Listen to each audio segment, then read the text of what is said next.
né? O céu e o inferno. Então, sejam muito bem-vindos, aqueles que estão aí pela primeira vez, tá? Fique à vontade, é participativo, é para que a gente converse mesmo, tá bem? Então, vamos iniciar. A gente sempre começa com os Atos dos Apóstolos, depois o céu e o inferno, no finalzinho a gente faz uma ou duas questões do Livro dos Espíritos, certinho? Eu não sei se tem alguém novo, mas me parece que não, mas está todo mundo mais velho de casa aí. Então, vamos fazer nossa oração aí.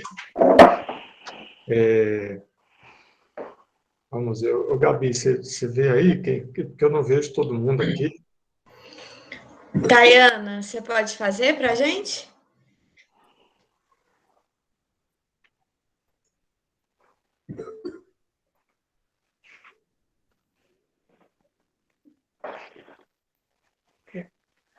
Não sei se ela ouviu. Esther, você pode fazer? Faço sim. Então, vamos lá. Vamos lá, Esther. Amado Mestre Jesus, Pai que nos acolhe a todos, espiritualidade amiga, pedimos, Senhor, que possamos ter um estudo proveitoso, que possamos ser apóstolos do Cristo, levar adiante o que a gente aprender aqui. Que assim seja. Que assim seja. Bom, no Atos dos Apóstolos, nós estamos aí com Paulo programando o início da sua segunda viagem apostólica. Então, se nós lembrarmos, ele chegou da primeira viagem apostólica, participou do Concílio de Jerusalém, né, mais ou menos no ano aí de 48 depois de Cristo, e depois do concílio, das resoluções do concílio, onde o evangelho seguiria livre, sem os convencionalismos do judaísmo, ele já começa a programar a sua segunda viagem apostólica. Então vamos lá, acho que é a Ana Cláudia, né? Quem que vai fazer hoje? Sou eu, Luciano, eu me perdi aqui. Fui Então, vamos lá. A palavra é sua. Então, meus amigos, espero que me faça entendido, porque eu não tenho o dom da palavra, assim, então eu tenho que ler um pouquinho, senão acaba que foge as coisas. É o jeito que for, é isso mesmo. Vamos lá. Na verdade, Paulo comentou uns dias antes a Barnabé que queria voltar nas cidades que ele havia visitado para ver como é que as pessoas estavam, né? Foi aí que eu vou falar a respeito da separação de Paulo e Barnabé. E o Barnabé pegou e falou para Paulo que queria levar o sobrinho dele, João Marcos, com eles, né? Para ele aperfeiçoar essa tarefa. E Paulo disse que não concordava. Aí foi argumentando. Ele disse que ele era muito jovem, que ele já havia se afastado antes, né? E Barnabé nisso não ficou muito contente, ele ficou magoado com isso. E Paulo continuou justificando que ele podia, que esse João Marcos podia até desprezar essas boas oportunidades desse sacrifício a Jesus, né? Fugir da sua responsabilidade, porque ele já havia feito isso antes, vamos dizer assim. Aí Paulo lembrou também a Barnabé do que eles próprios passaram. Assim, foi argumentando com ele, para não deixar o amigo magoado, vamos dizer assim. Que eles, para lembrar dos apedrejamentos, quando você leva a palavra de Deus para os outros, sempre a gente tem essas coisas mesmo, né? A gente tem esses percalços. Lembrar dos apedrejamentos, das dores morais, das perseguições em si que ele sofreu. Mas Barnabé ainda não estava convencido desses argumentos. Ele disse que não se precisava desfazer dos laços afetivos entre eles, né?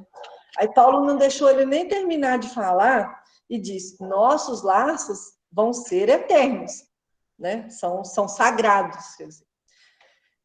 Então, Barnabé, por que então negar negar a ida do João Marcos com eles não seria até uma falta de caridade, de oportunidade providencial para ele, né?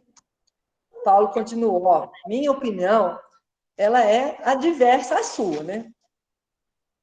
Mas sempre, ninguém não vai encontrar as portas da oportunidade fechada, porque é Deus que as abre. E justificou e foi tentando argumentar com ele, justificou que no trabalho humano, as nossas experiências podem ser renovadas todos os dias, aqui no nosso dia a dia. Mas que no serviço do Pai, se interrompermos as tarefas começadas, é sinal de que a pessoa não está bem preparada, né? Ou seja, ela não tem aquela experiência indispensável de um homem completo. Aí ele continuou, se a criatura não tem todas essas noções nobres relativa à vida de seus deveres terrenos, como ela terá êxito no trabalho divino? Né? Creio que seu sobrinho ainda precisa de mais algumas lutas, né? De mais aprendizagens. E aí ele fez uma comparação. Então, nós não vamos considerar isso uma experiência, mas sim um testemunho, que ele quis dizer para esperar ter mais, como se diz, até mais, não é ter experiência, como que eu explico? Maturidade espiritual. Isso, para que ele seja o próprio testemunho, e não ficar experimentando as coisas de Deus, vamos dizer assim, né? É o que a gente fala aqui, nós temos que pôr em prática aquilo que a gente lê, aquilo que a gente está aprendendo, né? Tem razão, mas dessa vez eu não poderia ir contigo. Paulo ficou triste, mas ele disse assim, não vamos nos entristecer. Eu estou refletindo a responsabilidade de você e o João Marcos irem lá para Chipre. Lá ele encontrará a oportunidade de trabalho que ele precisa e vai cuidar da organização que eles tinham fundado lá na ilha, né? Enquanto Barnabé foi para Neápolis, Estefano, Satamina, nem sei como fala isso. E aí Paulo tomaria Silas, internando-se pelo Tauro, e a igreja de Antioquia ficará com a cooperação de Barsabás e Tito. Barnabé, então, ficou contente com essa solução de Paulo. Foi para Chipre, onde ele serviu Jesus até que ele partisse. Mais tarde, foi para Roma. E Barnabé foi com o sobrinho, depois para Seleucia, né? Então, ele iria para Seleucia. Eles se abraçaram como irmãos amados, que eles sempre foram, e cada um foi para diferentes destinos, mas acabaram se entendendo. Isso foi o início. Aí a viagem dele de Derbe e Listra, né? Em companhia de Silas, ele partiu para Antioquia, até a sua cidade natal, depois de grandes dificuldades. Na verdade, Silas se habituou com o jeito dele, de Paulo, de trabalhar, porque Silas, ele tinha um temperamento muito pacífico e tinha notáveis qualidades espirituais, com grande devotamento a Deus, né, divino, ao mestre. E Paulo fica muito satisfeito com essa colaboração dele.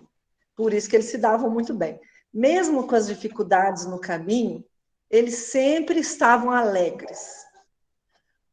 Antes de ir até Tarso, pregavam o evangelho de Jesus pelo curso da viagem deles mesmo. A quem ele encontrasse no caminho, enchendo o coração do pessoal de esperança, até soldados romanos, né, que eles falavam também. Quando estava na cidade natal, mais convicto dos seus ensinamentos de Jesus, Paulo, da fé, aí ele procurou espalhar o evangelho da grande redenção. Aí lá muitos o admiravam, mas também muitos o ironizavam, como sempre.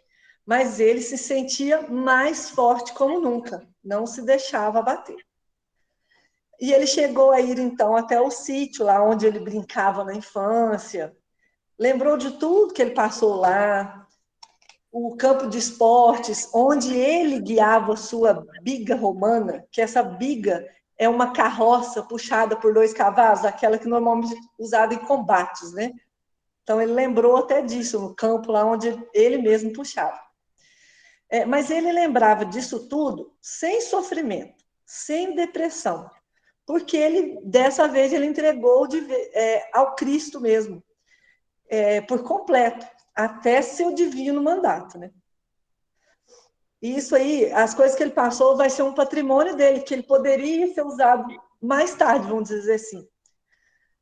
Depois, Paulo e Silas foram para os cumes de Tauro, para a nova etapa de rude peregrinação, porque sempre era difícil. Noites ao relento, sacrifícios, ameaças dos malfeitores, muitos perigos eles enfrentaram para o Divino Mestre. Mas os resultados da recolta, que seria a colheita, né,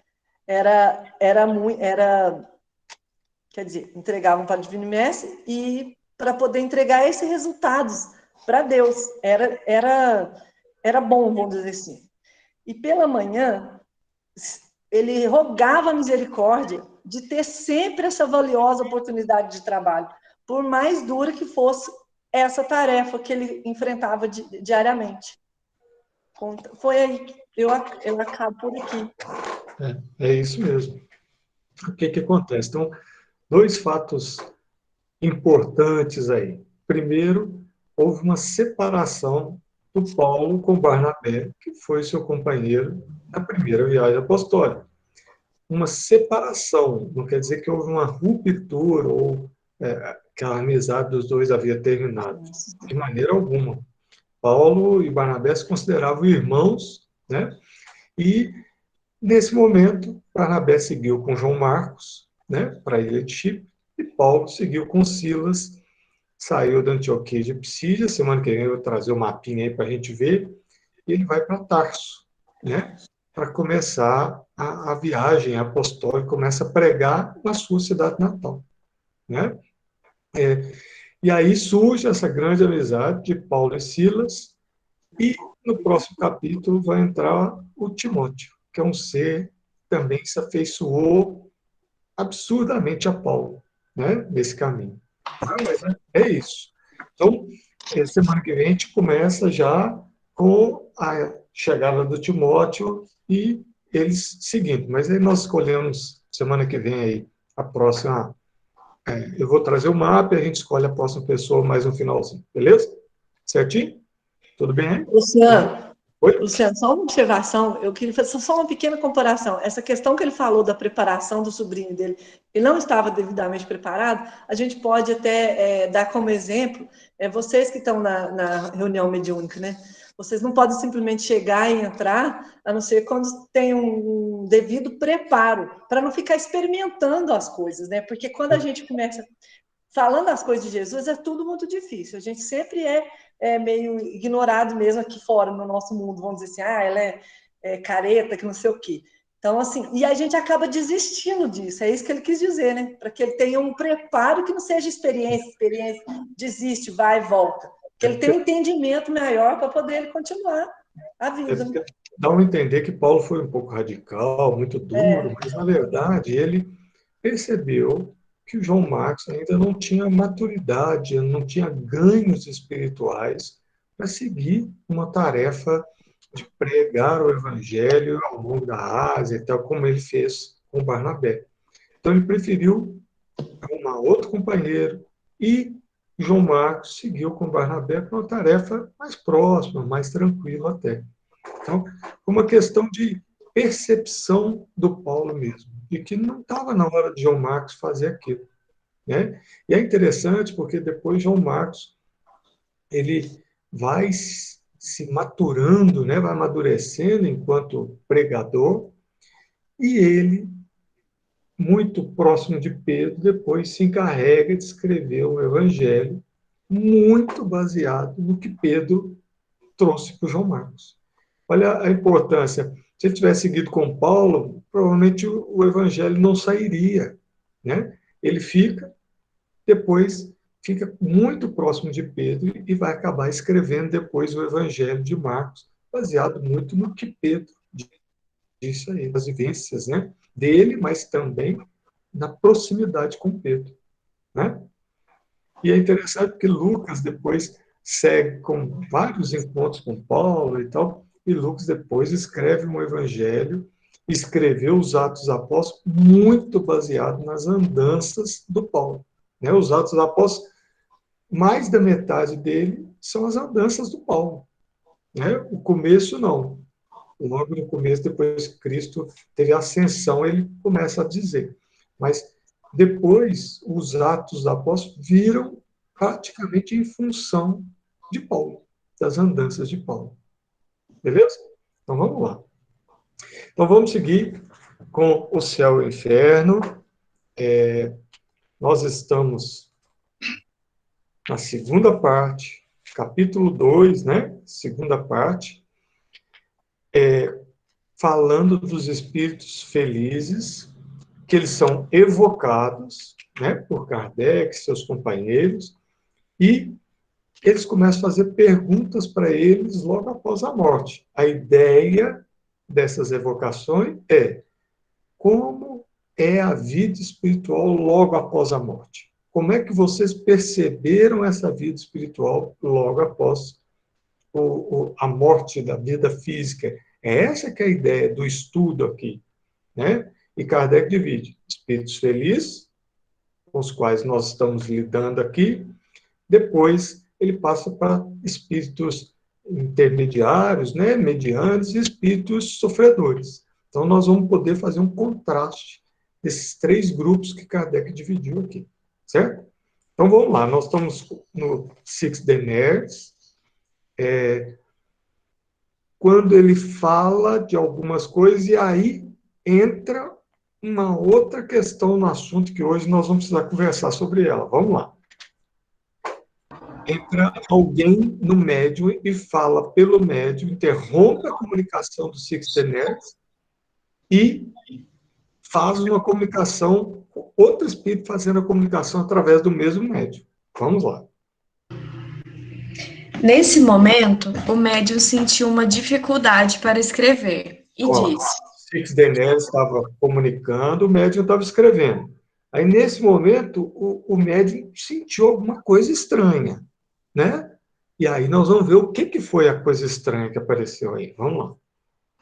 Se for um espírito sofredor que me detém, peço-lhe para escrever.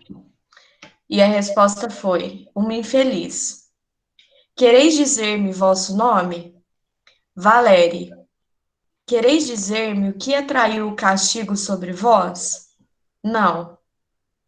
Aprendei-vos das vossas falhas? Tu bem o vês. Quem vos trouxe aqui? Six Deners. Com qual objetivo fizestes?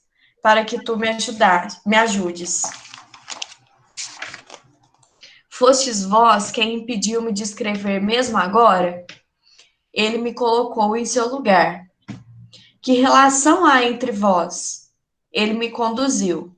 Então, vamos lá. Vamos só interromper um pouquinho para a gente ver. O Six Deners estava comunicando entre um espírito sofredor no meio, que se identifica como Valéria, né? Mas não quis contar o motivo dos seus sofrimentos. Mas a gente entende que é um espírito que estava num estado de sofrimento. E por que ele o trouxe? Por que ele trouxe esse espírito aqui? Né? Com o objetivo do médium, né? Ali está na posição do médium, mas na verdade do grupo mediúnico ali, ajudar esse espírito sofredor de alguma maneira. Ou com fluidos, ou com uma palavra amiga, com um pensamento dos membros que estavam ali na reunião mediúnica, pensando do bem, pensando na caridade, e acolhendo com amor, mesmo que não expressassem isso com palavras, mas com sentimento, né? E aí a gente vê a resposta dele. Qual que é a relação entre esse espírito e os Six Deners? Ele me guia, né? Nós vamos comentar um pouquinho mais sobre isso. Vamos lá. Pedi-lhe para juntar-se a nós para a prece. Depois da prece, Six Deners se toma? Obrigado por ela. Tu compreendestes. Não te esquecerei. Pense nela. Então, agora ele já retorna, né, Luciano? Isso. Aí ele responde, agradece a acolhida, porque por que ele agradece? Porque era fácil ali deles, opa, para, você não vai se comunicar. A nossa intenção é conversar com os Sixtenes, não é conversar com você. Eles podiam ter feito isso na reunião mediúnica, mas aí eles não teriam acolhido. Aí o Sixtenes agradece, né?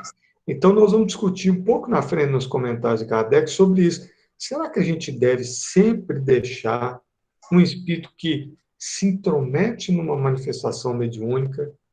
Será que nós devemos sempre acolher esse espírito e conversar com ele? Ou possivelmente isso muitas vezes não vai ser bem visto? Ô, Lu, Oi?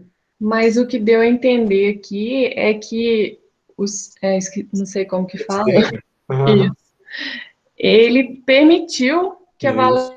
Valéria falasse, né? Tanto é Esses que são ela os falou que ele permitiu, ele levou ela lá para ela falar. Então, nesse caso, acho que sim, né? Esses são os detalhes. Daqui na frente, vamos esperar um pouquinho, na hora que Kardec fizer os comentários, nós vamos conversar sobre os comentários de Kardec, sobre os detalhes disso. Porque a gente só chamar a atenção aqui, não há uma regra geral, né? Não há uma receita de bolo. Precisa ter conhecimento, bom senso, para a gente conseguir fazer uma reunião mediúnica ser produtiva ao máximo. Vamos lá que a gente vai conversar sobre isso. Então, a próxima pergunta, a Six Daniels. Eles ficaram intrigados, porque o Six Denis fala o quê? Eu sou guia dela. Aí eles mudaram o assunto, esqueceram a questão da manifestação mediúnica e mudaram o assunto. Você é o guia? Mas como é que é essa história? Porque ela está desencarnada, você também está desencarnado. Até então, o que nós pensávamos era que nós, encarnados, temos um mentor, um guia. Mas um desencarnado ter um outro guia, essa que é o estranhamento do grupo do Kardec. E vamos lá, o que ele responde? Como espírito, tendes muitos espíritos sofredores para guiar? Não, mas logo que conduzimos um deles ao bem, tomamos um outro, sem por isso abandonarmos os primeiros. Como podeis bastar a uma vigilância que deve se multiplicar ao infinito com os séculos? Compreende que aqueles que conduzimos se depuram e progridem, portanto, nos dão menos trabalho. Ao mesmo tempo, nós mesmos nos elevamos e, subindo as nossas faculdades, progridem. O nosso poder irradia em proporção à nossa pureza. Então, vamos lá. O que eles preocuparam? Bom, tudo bem se guiar alguns espíritos, tá, mas nós somos espíritos imortais. Nós temos centenas de anos lá, já reencarnamos e desencarnamos centenas, dezenas de vezes, né? Como que nós vamos fazer isso? Porque aí, se nós formos guiar alguns espíritos, esse número só vai crescer. E aí ele fala, não, quando esses já melhoram um pouco, eles seguem o caminho deles. Não precisa mais tanto da gente. Pode até ser que, por vezes, eles venham nos procurar de novo. E a outra coisa que ele fala aqui que é o ponto, quando nós vamos evoluindo enquanto espíritos, a nossa capacidade, os nossos dons, as nossas aptidões, elas aumentam, né? Você lembra quando nós conversamos sobre a irradiação dos espíritos, né? Um espírito puro, quando ele irradia, o pensamento dele vai para o universo, né? O nosso pensamento ele irradia muito pertinho aqui de nós. Mas quando nós vamos ganhando em pureza, em capacidade mental, nós podemos irradiar esses pensamentos, né? E é isso que ele fala. Quanto mais nós evoluímos, mais nós temos condição de ajudar. Mais é possível nós ajudarmos. Deu para entender essa questão aqui? Tranquilo? Então vamos lá. Agora nós vamos conversar aí, Andira, sobre a questão das reuniões mediúnicas aí, essa questão das manifestações. Esse comentário já é um do Kardec, tá? Vamos lá. Os espíritos inferiores, portanto, são assistidos pelos bons espíritos que têm por missão guiá-los. Esta tarefa não é exclusivamente reservada aos encarnados, mas estes devem concorrer para ela, porque é para eles um meio de adiantamento. Quando o Então, vamos espírito... lá. Só interrompendo aqui, Gabi. O desencarnado que se propõe a ajudar alguém, a guiar alguém, como é de se esperar, de espíritos mais evoluídos, em condições melhores, eles também ganham com progresso, eles ganham ajudando, não é? É aquela coisa, eu ajudo o outro, eu mesmo estou me ajudando. É isso que é a primeira questão, mesmo no plano espiritual. Não precisa ser só mentor de encarnados. Você pode ajudar, ser guia, auxiliar de desencarnado para desencarnado. Beleza? Então, vamos lá, agora é da reunião mediúnica. Quando o espírito inferior vem se colocar de permeio com uma boa comunicação, como no presente caso, sem dúvida, não o faz sempre com uma boa intenção, mas os bons espíritos o permitem, seja como prova, seja a fim de que aquele ao qual se dirige trabalhe para o seu adiantamento. Sua persistência, é verdade, às vezes degenera em obsessão, mas quanto mais tenaz, tanto mais provo quanto é grande a necessidade de assistência. Portanto, é um erro. Vamos só comentar isso aqui, Gabi, porque isso aqui nós precisamos separar aqui. O que ele está dizendo? Que na reunião mediúnica, algumas vezes, raramente, um espírito inferior pode se intrometer ou interromper uma manifestação e fazer uma outra manifestação, buscar um outro assunto. Não é uma coisa comum. E a espiritualidade superior, às vezes, permite que isso ocorra, mas nós temos que tomar muito cuidado, porque quando isso começa a se repetir, é sinal que esse médium ou o grupo mediúnico possa estar sendo obsidiado por esse espírito inferior que começa a se intrometer nas manifestações, interromper as manifestações, como se ele tivesse o direito de entrar numa conversa que, teoricamente, ele não tem nada a ver com o assunto.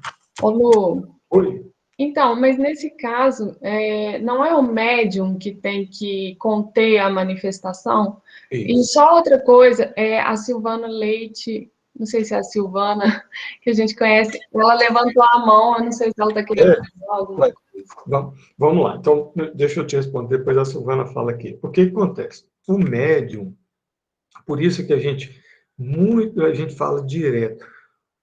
Qual que é o dever do médium? Se evangelizar. Primeiro, segundo Chico, no Consolador, Chico responde isso em duas questões seguidas. Qual que é o primeiro dever do médium? Se evangelizar. Ou seja, se moralizar. Por quê? A irradiação mental dele é que vai permitir a aproximação dos espíritos e que vai lhe dar condições de manter o equilíbrio quando o espírito mais inferiorizado se manifeste. O segundo dever do médico, estudar. Porque só com o trabalho, tanto o trabalho na reunião mediúnica quanto o trabalho bem significa o quê? Ganho de moralização, vai dar ao médico condição dele começar a perceber quem é aquele espírito que chega perto dele. Qual a intenção daquele espírito que chegou perto para se manifestar? A Márcia, que vira mexe, comenta lá, tal espírito queria falar, mas eu não deixei hoje, porque não estava na hora dele falar. Quantas vezes a Marcinha já falou isso para a gente na reunião? Não estava na hora. Eu falei para ele esperar. Eu falei para ele falar. Depois, a Márcia fala isso com a gente direto. Vira mexe, tem. Então a gente vê que isso aqui é uma questão que é comum de espírito tentar se intrometer e atrapalhar a reunião. E aí nós temos que guardar uma coisa importante. Nós precisamos acolhê-lo de alguma maneira. Então, vai chegar o momento dele, e aí o médico, com a sua perspicácia, seu estudo, evangelização começa a perceber qual é o momento dele se manifestar. E aí a gente permitir que ele se manifeste. Né? Você queria falar isso, Silvana? Eu não estou vendo aqui.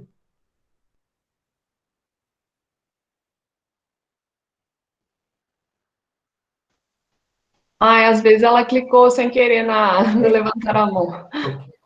Ficou claro aqui, gente? Porque isso aqui é importante a gente separar isso. Está tranquilo isso? Isso é uma coisa que não tem receita, é tempo, é percepção do médium. Né? É aquela coisa que às vezes na reunião, né, depois o médium fala com ele, não estava com muita certeza se esse era um espírito, o que ele queria, se ele está falando verdade. Não me pareceu um espírito mais elevado, queria passar uma outra comunicação, estava me parecendo um espírito de energia mediana, igual a nossa mesmo. Né? Muitas vezes o médium fala isso para a gente, né? Na hora que a gente comenta as reuniões. É isso? Naquele finalzinho lá onde a gente comenta as manifestações. Né? Vamos lá? Alguma coisa aí, gente? Fala aí, Dani. Ô, Luciano. Peraí, deixa a Silvana falar aqui, Dani. Vamos lá, Silvana. Não, mas eu queria te contar que isso aí já me aconteceu. E como eu não tenho lá muita consciência das coisas, cortou o barato todo. Não entendi mais nada depois. Porque isso pode acontecer, né? Porque quando a mediunidade é mais inconsciente, né, às vezes o grupo tem que ajudar a ver o que aconteceu, né? E o médium também rever como está a sua vida íntima, né? O equilíbrio, as coisas, para perceber isso, né? Como é que é isso? Porque é uma coisa que depois a gente conversa, né, na reunião. Diga, Dani. Não, esse ponto, eu acho ele crucial e ele passa muito pela nossa vaidade. O reconhecimento da nossa situação emocional, psicológica, do nosso controle, que pode gerar abertura. Voltando ao caso ali, houve um encaminhamento. A explicação vem mostrar que existe o caso do encaminhamento e vai existir a interferência. Né? E um dos indícios é aquela reincidência.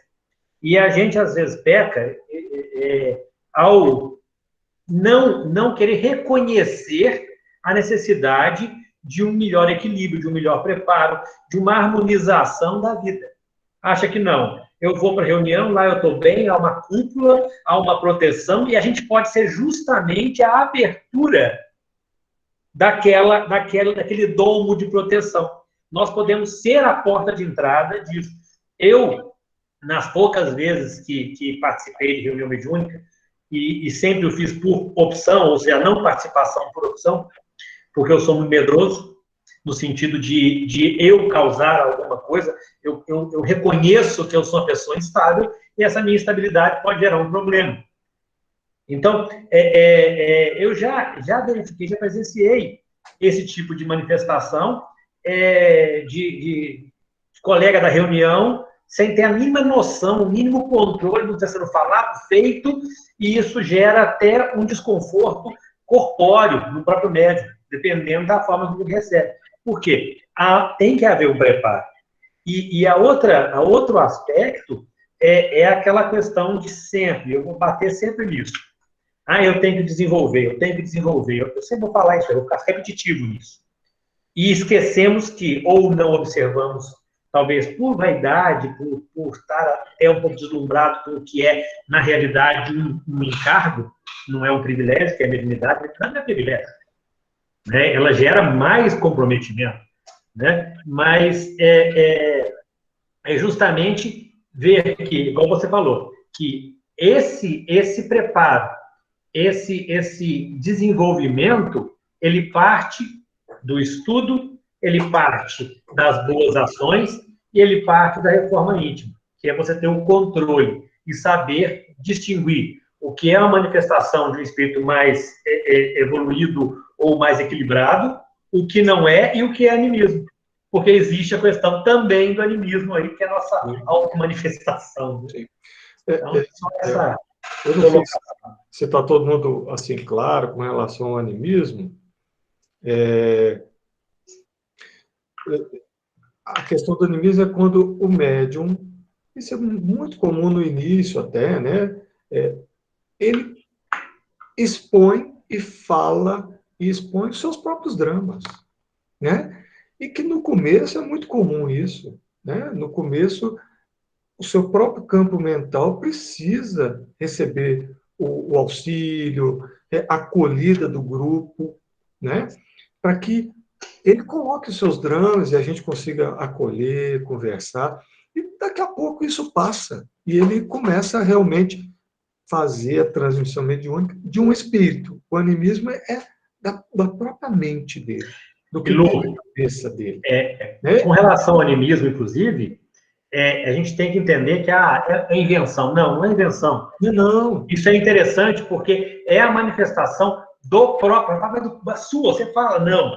É que no momento ali de você estar fazendo a concentração e conseguir entrar nesse processo de conexão, há uma liberação também dessa jaula que o corpo forma sobre o próprio espírito. E que, às vezes, vem até coisas positivas, porque vem o aclarar na mente e você consegue falar com maior facilidade.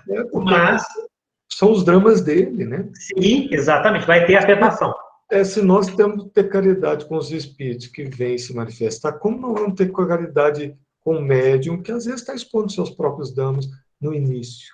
Sim. Né? Depois, ele passa a realmente transmitir o que é do plano espiritual. Certo? Isso é comum, não há problema, porque às vezes os médicos ficam preocupados, esse é animismo, esse é animismo. Gente, está tudo certo com o animismo. No começo, tranquilo. Depois de um tempo, a gente vai vendo, isso vai acabando. Não é?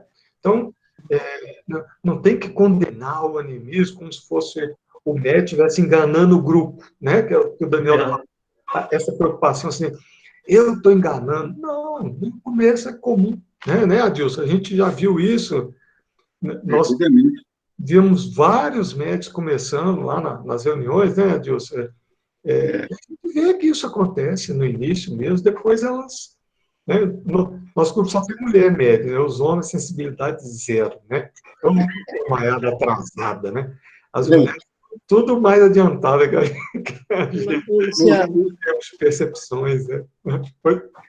Luciano, só completando um pouquinho que o Dani, pelo pouco que eu sei dessa parte, que o médium, quando ele é, vamos dizer assim, aflorado mesmo, ele tem essa capacidade, né, de percepção maior do que os outros, que todos nós somos médios, né? Ele também, essa mediunidade, ela não manifesta somente dentro da casa espírita, ela o acompanha também. Então, quando ele não tem essa reforma moral, espiritual, esse estudo, né, clarear as coisas para ele, isso atrapalha até ele na vida dele normal. Né?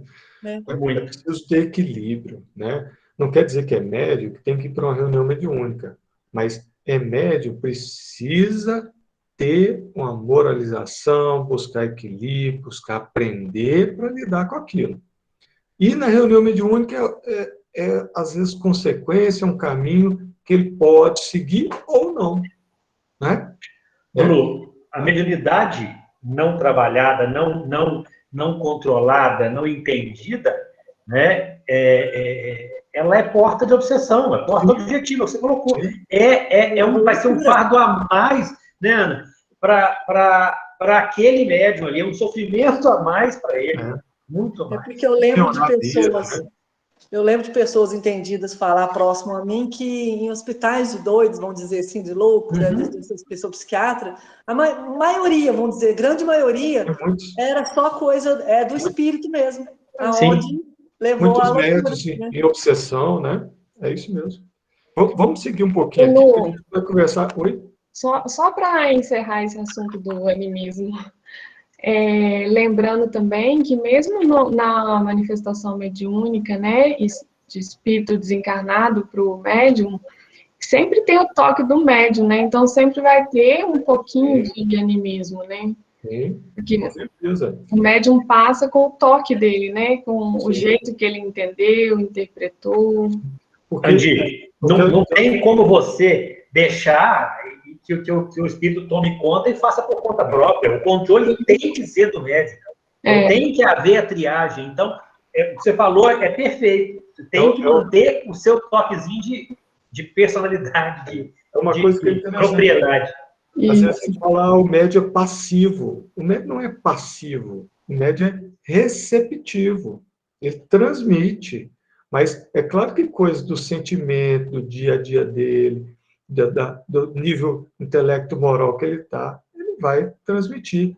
A Silvana até falou, parece que eu li aqui, que depois ela não conseguiu dar passividade, não conseguiu comunicar mais, né?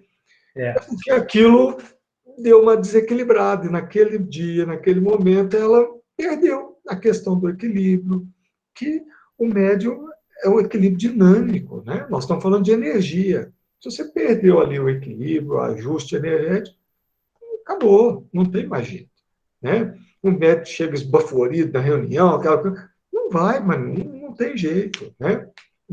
Então, precisa o quê? Concentração íntima, busca de equilíbrio, serenar a mente, para você perceber o que vem de um terceiro, né?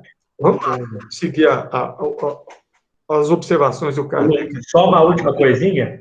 Você usou o termo passivo aí, mas talvez o pessoal vai pensar assim, é porque a palavra que se usava, que sempre se usou, era dar passividade. Mas não quer dizer ser passivo. É uma nomenclatura, a gente vai lidar com muito isso. Né? Uma nomenclatura que era utilizada, mas que você levava ao pé da letra, é igual a Bíblia. É o pé da letra para você ver. Não dá. Então, na realidade, é você dar o acesso. Mas você não pode jamais... receptivo. Não pode jamais perder o controle. Isso é imprescindível. Né? Vamos lá. Portanto, é um erro recusá-lo. É necessário olhá-lo como um pobre que vem pedir esmola e dizer-se: é um espírito infeliz que os bons espíritos me enviam para educá-lo. Se eu triunfar, terei a alegria de ter conduzido uma alma ao bem e ter abreviado os teus sofrimentos. Essa tarefa é frequentemente penosa. Sem dúvida, seria mais agradável ter sempre belas comunicações e não conversar senão com espíritos escolhidos. Mas não é em não procurando, senão com a nossa própria satisfação e recusando as ocasiões que se nos oferecem para fazer o bem, que se merece a proteção dos bons espíritos. Aí, aqui, uma frase muito importante que Chico e Emmanuel trouxeram, que na frase, a ideia, né?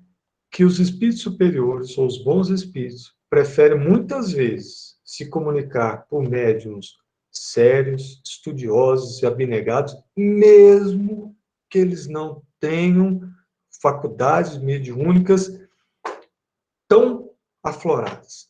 Mesmo que esses médiuns ainda estejam em desenvolvimento, ainda tenham suas limitações, os bons espíritos preferem se manifestar por eles, porque eles são dedicados, abnegados, estudiosos, esforçados para buscar sua moralização. Esses são os preferíveis, né? Do que os que às vezes têm muita capacidade mediúnica, né? Muita mediunidade que lhes permite fenômenos muito exuberantes, mas tem problemas de moralidade, de estudo, diga bem, disciplina e tal. Ah, não, você quer dizer mediunidade ostensiva, né? Sim, ostensiva. É o médium lá da reunião mediúnica, né?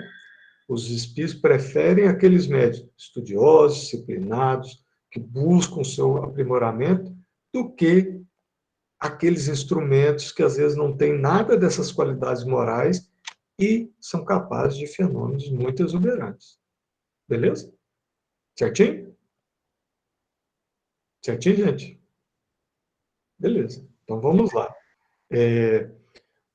Vamos só fazer a introdução desse aqui, Gabi, porque tem uma introdução longa aqui do doutor Demeuri. Né? Vamos lá?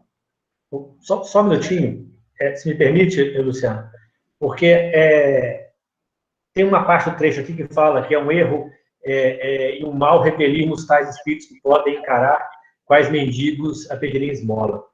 Eu acho que merecia, assim, a gente dar uma atenção para esse aspecto. porque nós colocamos os aspectos da manifestação, das opções, mas esse ponto aqui eu acho importante até de se encarar um pedido de ajuda como uma obrigação de ajuda, né? É aquela história, a gente fazer e a partir do fazer do auxiliar, o que a pessoa auxiliada vai fazer a partir daí já não é responsabilidade nossa. Nossa é conduzir, orientar e auxiliar. Então, eu achei interessante esse trecho, que ainda faz, inclusive, uma ponte de ligação com o mendigo a pedir esmola. Quer dizer, o espírito que chega fez uma distinção daquele que é o insistente. Mas o aparecimento, a chegada, ela não deve ser de tudo repelida, uma vez que deve se prestar o devido auxílio. Né? Então, uma coisa Luciano, só para completar algumas coisas aí rapidinho com vocês, né? Eu acho que na reunião mediúnica, acho que todos têm que ter essa retidão, né, moral, tem que buscar esse aprimoramento da vida íntima, da vida fora do centro espírita, né? Ou seja, buscar por boas convivências, buscar por boas práticas, porque o grupo também, né, mesmo que você não seja um médium que dá passividade, né, você pode estar fazendo ali atrapalhando, né? E nas obras de André Luiz você vê que às vezes dá um trabalho para o plano espiritual para isolar aquele membro que está atrapalhando as vibrações da reunião, né? Para que a reunião consiga transcorrer. Um outro ponto, né, sobre o animismo que a gente falou, aí eu vou ficar com Paulo, né? Paulo falou, né? Analisai todas as coisas, retende o que é bom. Se ele que falou é bom, você aproveita e segue. E por último também, seguindo Paulo, né, nesses comentários sobre essas ordens, né, a coisa que é feita, também a frase de Paulo, tudo seja feito, porém com decência e ordem. Ou seja, a ordem tem que estar presente, né, ela tem que ser cumprida, mesmo que aquele espírito queira falar, né, ele tem que esperar talvez a vez dele, né, de acordo com o julgamento do grupo ali naquele momento. Sim. Então, acho que é importante a gente saber disso, né, existem verdadeiras filas, né, de espíritos para conseguirem se manifestar em reuniões. Isso eles têm que trabalhar, e às vezes naquele primeiro momento que ele vai, ele não tem a condição ainda de estar falando, né, para o grupo ali ainda. Ele tem que se preparar, ir algumas vezes, frequentar aquele grupo, entrar em sintonia ou mesmo se abrandar, né, para conseguir atingir o objetivo dali. É isso mesmo. Quando Kardec fala que o grupo mediúnico é um feixe, né? Não é o médico ostensivo mais importante do que o dialogador, o passista, o dirigente. Não tem o que é mais importante ou o que é menos importante. Todos trabalham juntos com um feixe, né? E com a sua vibração, com o seu sentimento, com as suas orações, né? Então, tanto é que o Kardec diz, às vezes, pequenos grupos. Você consegue belas coisas em pequenos grupos, porque há uma homogeneidade de intenções, uma homogeneidade de condução, né, moral, de busca, cada um se aprimorar, né, essa amizade, essa fraternidade precisa existir, né, para que o grupo mediúnico funcione bem. Né? É isso mesmo. E a questão do perseguidor, né, do mendigo, às vezes, se você o acolhe, o atende na reunião mediúnica, você transforma um perseguidor, um malfeitor, perseguidor do grupo, num amigo e num auxiliador. Já dá o encaminhamento, certo. A Eliane levantou a mão aí, viu, Lu? Estou aprendendo a mexer com esse equipamento. Vamos lá, quem está? A Eliane. Vamos lá. Levantou a mão.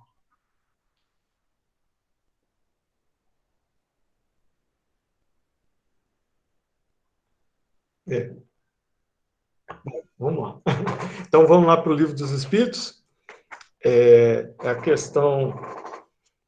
Aqui nós paramos, tá? Aí, Gabi, a gente começa na semana que vem no próximo doutor Dembeuri aí. Certo. Uhum. A gente começa nele. Então, no Livro dos Espíritos, nós estamos na questão 631, certinho? Nós estamos falando das leis morais, tá? Nós estamos no capítulo 1, que é da lei divina, né? A lei divina ou natural. Kardec divide alguns tópicos, nós estamos no tópico do o bem e o mal. Como é que a gente lida com essas duas questões aí? Vamos lá? A 631 segue essa questão do bem e do mal. Vamos lá. O homem, por si mesmo, tem os meios para distinguir o que é o bem e o que é o mal? Sim, quando ele crê em Deus e o que quer saber. Deus deu-lhe a inteligência para discernir um do outro.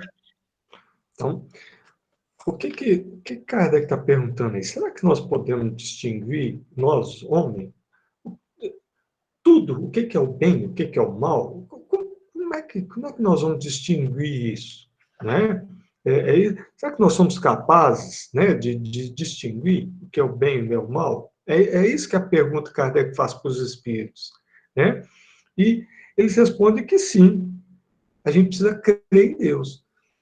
Mas fica meio vago, mas se nós pensarmos, o que seria nós crermos em Deus? Seria nós acreditarmos e nós confiarmos que o Evangelho de Deus, como Paulo diz, eu não me envergonho do Evangelho de Deus trazido por nosso Senhor Jesus Cristo. Então, se nós colocarmos esse Evangelho em nossas vidas, em nossas mentes, nossos corações, nós não vamos cogitar, Miramês põe isso, nós não vamos cogitar fazer o mal. Porque se nós estivermos com o Evangelho em nós, né, nós não vamos cogitar fazer o mal. E aí Miramês traz uma outra questão, ele traz uma fraçãozinha do Evangelho de Mateus, onde ele diz, por outro lado, se nós multiplicarmos a iniquidade entre nós, o amor de muitos esfriará. Mas aí, a palavra do Cristo, o amor de muitos esfriará, mas aquele que perseverar até o fim será salvo. Então, se nós começarmos a dar muita acolhida para o mal, né, nós vamos realmente nos esfriarmos. Mas, se nós, apesar de vermos o que está acontecendo aí, o mal, crimes, problemas, dificuldade no país, se nós vemos isso tudo e nós perseverarmos, lutando para nos evangelizarmos, nós vamos vencer isso tudo. Nós vamos vencer essas dificuldades, essa ausência de lei, né, da lei divina, que a gente muitas vezes vê ao nosso lado. Certinho? Então, essa luta entre o bem e o mal é uma luta que, no fundo, segundo o Miramês, é porque nós nos evangelizemos. É simples, né? É simples e complexo e profundo, né? A resposta é muito simples, mas extremamente complexa e profunda. Nós nos evangelizemos. Essa que é a questão. Vamos lá? Lu, você que fala aqui que Deus nos deu a inteligência para distinguir um do outro. Então, o senso de bem e mal, todos nós temos. A questão do distinguir mais ou menos vai justamente desse fator vibracional, vai do fator da postura pessoal, do autoconhecimento, de novo, que já sem bater nele, e todo esse contexto. Mas a capacidade, todos nós temos diante de uma situação de ver isso não é de tudo algo interessante. Isso tem alguma coisa errada, tem alguma... Então, essa sensação, que é bem natural, eu posso dizer que é natural, porque foi colocado em nós, foi nos presenteado, né, com esse princípio inteligente, essa distinção ela é possível. Mas compete a nós, justamente a nós, com essa ligação, independente de religião. A gente tem um material maior, talvez. Mas, independente de religião, se você acredita num ser supremo que é bom, infinitamente bom e justo, não é? Aí é a justiça divina, é a bondade divina, não é você passar a mão na cabeça, é aquilo que você é amplo. Se você acredita nisso, naturalmente você consegue ver o que é algo positivo e o que é negativo. Beleza.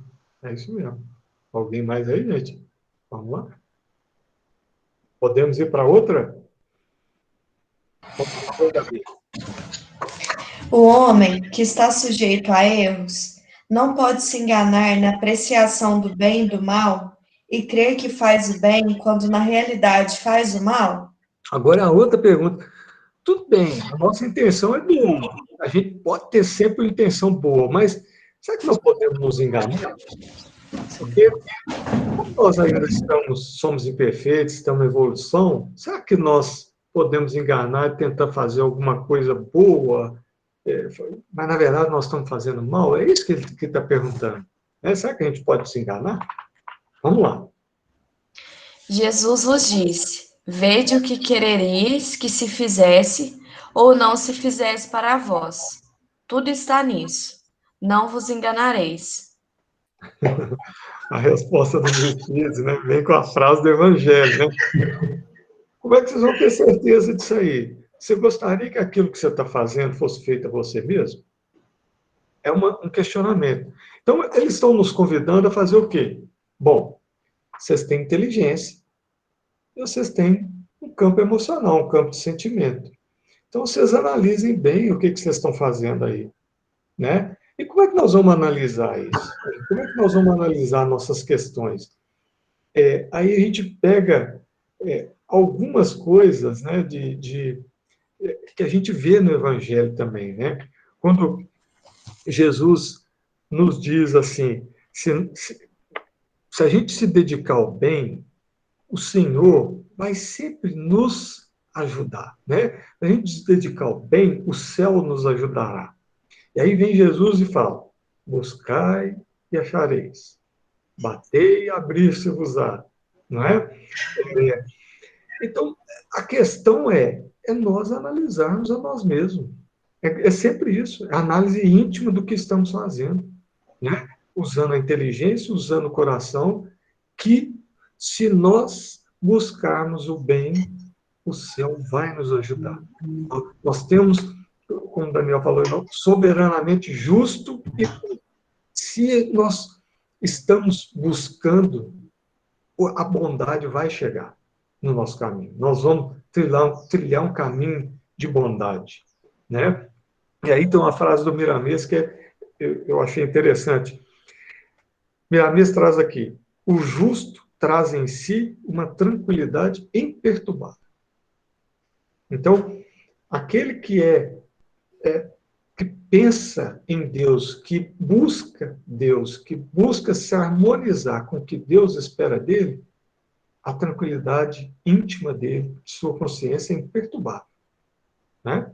Então, é essa que é a questão aí. Nós podemos errar? Podemos, mas se a gente pensar um pouquinho, nós vamos errar pouco, acertar muito mais, né? Se nós buscarmos sempre fazer o bem. As qualidades do novo milênio, né, Luciano? Empatia, abnegação, fraternidade. Ou seja... O Marcelo está falando das qualidades do milênio, porque muitas vezes a gente achou que ia ser coisas físicas, humanas, tecnológicas. Lá. Qual que é a maior qualidade do novo milênio? São qualidades emocionais. Amadurecimento emocional. Né? Não é nada de uma tecnologia exuberante, mas pede-se de nós o quê? Um equilíbrio emocional. Emocionalmente, nós sermos bons, estáveis, harmoniosos, buscarmos empatia, né? Trabalhar as duas asas. As duas asas. Para alçarmos voo. Moral e a razão. As asas do espírito, né? A asa do ser, né? Uma é o amor, a bondade, a caridade, e a outra é conhecimento, instrução. Sim. Beleza? E a receitinha é bem básica, né? Com relação ao bem e o mal, aí voltando ali no texto, a resposta. Julgar uma pergunta: quem de nós quer receber o mal? Então, por que fazer? Primeiro ponto. E se a gente não quer o mal para nós, é porque a gente conhece ele. Tá aí. Sim. É isso. Beleza, gente? Tranquilo aí. Luciano. E mesmo nós estamos sujeitos sempre a errar. Mas como a gente está tentando seguir o caminho de Deus, os ensinamentos do Evangelho, aí isso vai nos incomodar, igual nós falamos até na outra semana. Isso vai nos dar vai nos incomodar e vai nos colocar no lugar certo. A gente mesmo vai parar e pensar e ver o que fez e não torna a errar, né? Sim. Errar, a gente vai errar. Somos humanos aqui, né? É isso, com certeza. Beleza, gente? vamos finalizar aí. Alguém se habilita aí para o Atos dos Apóstolos semana que vem? Nós estamos... quando Paulo e Silas chegam lá em Listra, né, e tem o Timóteo, eles vão continuando a viagem. Nós podemos fazer 16:1 até o 16:9.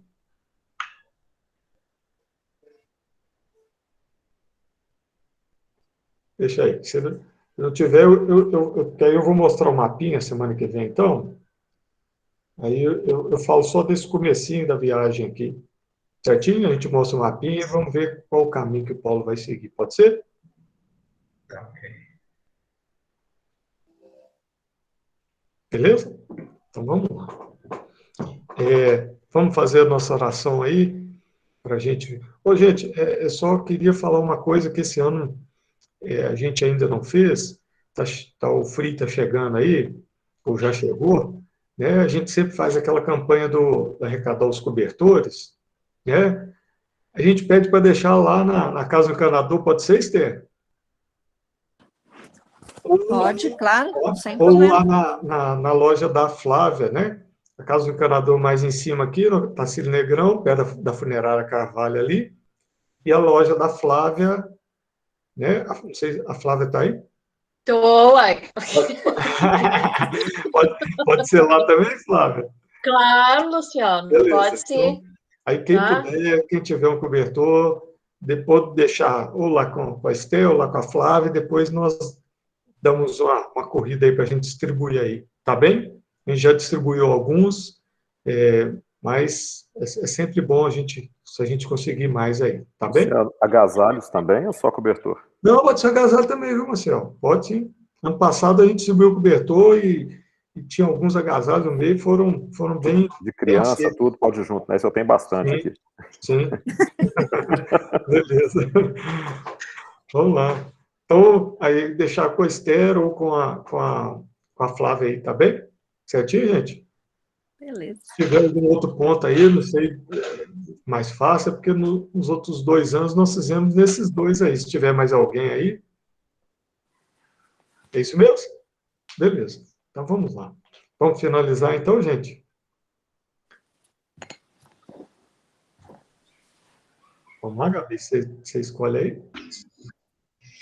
Marcial, você pode fazer para a gente? Posso sim. Vou repetir da semana passada, mas eu faço. Vamos lá.